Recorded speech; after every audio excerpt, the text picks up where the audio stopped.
Saudara dan saudariku yang kekasih, Salam, selamat berjumpa dengan Forkat Forum Katekismus, tempat belajar firman Tuhan berdasarkan Alkitab dengan menggunakan buku Katekismus Gereja Kerasulan Baru.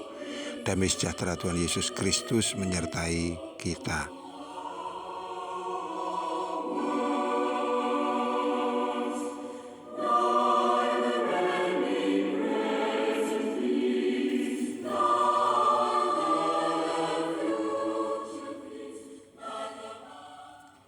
Kita sampai pada soal nomor 142. Penyembuhan orang sakit apakah yang diceritakan Injil-Injil?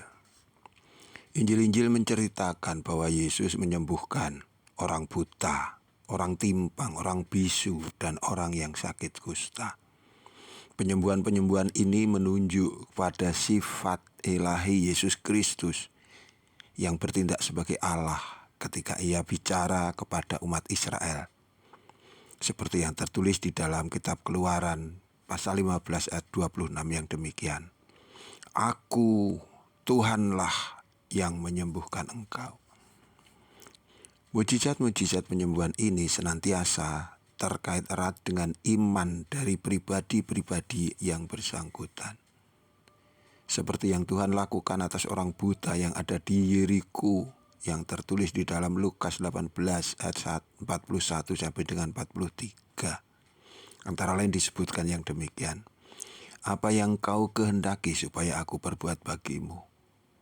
Jawab orang itu, Tuhan, supaya aku dapat melihat. Lalu kata Yesus kepadanya, melihatlah engkau, imanmu telah menyelamatkan engkau. Dan seketika itu juga melihatlah ia, lalu mengikuti dia sambil memuliakan Allah. Seluruh rakyat melihat hal itu dan memuji-muji Allah.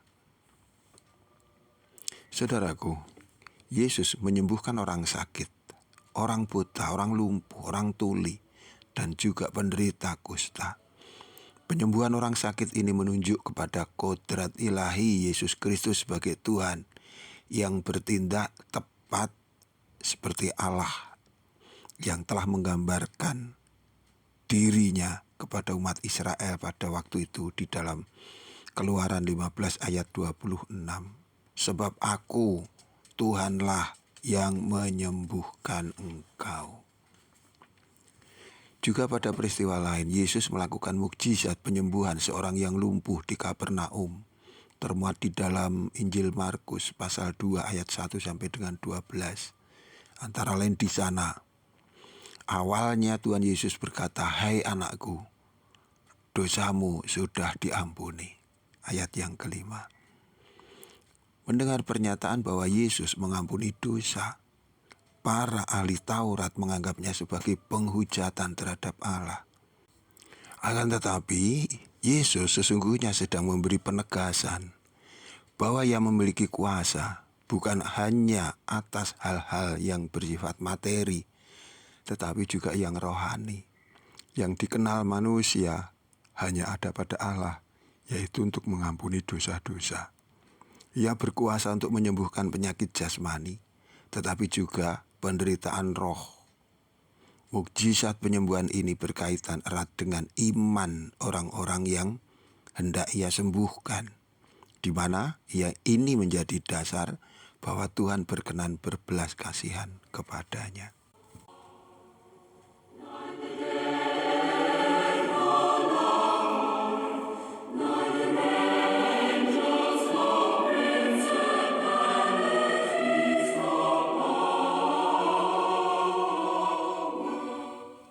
Saudara dan saudariku yang kekasih, beberapa kali Tuhan Yesus melakukan mukjizat penyembuhan.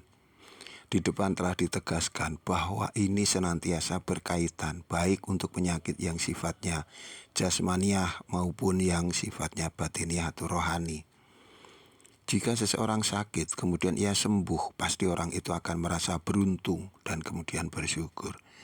Apalagi kalau sakitnya itu sudah diderita sekian lama, cukup parah, dan yang ia telah berusaha keras untuk mencari kesembuhan, namun belum juga ada hasilnya dan lain sebagainya. Maka ketika kesembuhan yang dinanti-nantikan itu tiba, orang itu pasti akan bersukacita. Sukacita terhadap kesembuhan dari penyakit jasmani senantiasa spontan dan tidak menunggu lama. Tetapi apakah orang juga bersikap demikian ketika ia disembuhkan dari penyakit rohani? Apa sebenarnya penyakit rohani itu? Penyakit rohani adalah segala sesuatu yang berhubungan dengan gejolak batin yang berakibat mengganggu hubungan kita dengan Allah. Ini bukan tentang penyakit jiwa yang ada di dalam ilmu psikologi, misalnya depresi, halusinasi, stres, dan lain sebagainya. Namun ini adalah tentang penderitaan roh. Itu bisa berupa kemalasan, kurang percaya, tidak mau berubah, sulit mengampuni, pemarah, tidak sabar, kecanduan hal-hal negatif, suka memfitnah, sering membicarakan kekurangan orang lain, kebohongan, kesombongan, dan lain sebagainya. Berbagai penyakit rohani ini ada di dalam diri setiap orang, dan ini juga sangat berbahaya karena dampaknya bukan hanya merusak tubuh tetapi jiwa. Bukan hanya mendatangkan kematian raga tetapi kematian roh, yaitu orang kemudian terpisah dari kasih Allah. Akan tetapi meski penyakit ini berbahaya, seringkali orang tidak sadar bahwa ini adalah sebuah penyakit. Orang cenderung mengatakan bahwa itu adalah sesuatu yang biasa, yang tidak perlu dirisaukan. Semua orang juga mengidapnya sehingga tak perlu untuk memikirkannya. Ini sesungguhnya sangat keliru.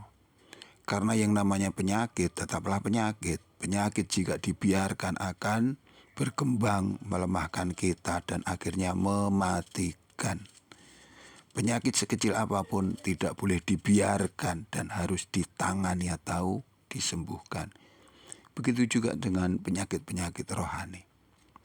Manusia seringkali tidak mampu mengatasi keadaan yang jelas-jelas ada dalam dirinya. Ia tidak bisa lepas dari gangguan penyakit roh yang membuatnya jatuh ke dalam dosa. Yesus adalah penguasa alam semesta, baik yang kelihatan maupun yang tidak kelihatan. Jika Yesus sanggup melakukan mukjizat penyembuhan kepada penyakit-penyakit jasmani, Yesus juga berkuasa menyembuhkan penyakit-penyakit rohani. Saudaraku, mari kita jujur di hadapan Tuhan ketika Tuhan bertanya kepada kita, apa yang kau inginkan agar aku berbuat untukmu? Bolehlah kita katakan kepada Dia dengan terus terang, misalnya, Tuhan, aku ingin sembuh dari kebiasaanku yang merugikan diriku maupun orang lain. Aku yang sulit menjadi percaya, yang sering tidak sabar. Aku ingin sembuh dari kebiasaan memfitnah orang, sulit mengampuni, suka menyimpan dendam, sering membenci sesama, sukar untuk mengucap syukur dan lain sebagainya. Kejujuran kita kepada Tuhan dan iman kita kepada Allah adalah satu-satunya kunci kesembuhan. Allah itu penuh belas kasih. Ia telah datang kepada kita.